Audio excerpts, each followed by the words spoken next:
Sir, wag po tayo magpapogi sa media, sir. Yan po masasabi ko rito. Okay. Sana naman po, sir, ganito. Magbigyan niyo ako ng chance. Mali-mali po yung sinasabi niyo, sir. Hanggang ngayon wala pong binabayad sa akin kahit 5. Eh, wala pala eh. So be it. Wag niyo po sana akong gawing instrumento dito para magpapogi kayo sa media. Hindi kami nagpapapogi dito. Magpapapogi kayo, sir.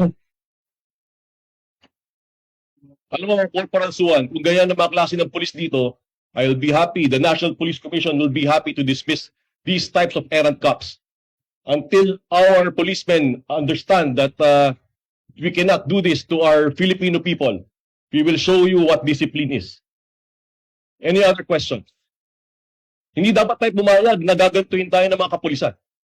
Matanda, babastusin. NAPOLCOM Commissioner, babastusin. Nasaan na ba ang respeto natin dito? Corporal Suwan. Kaya wala nangyayari sa Pilipinas.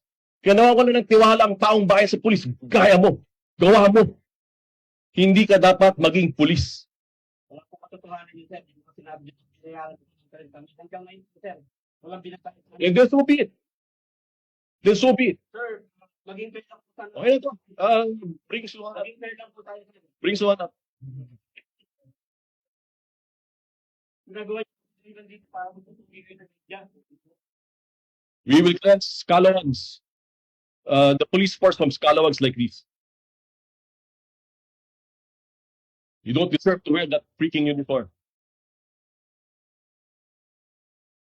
Any other questions?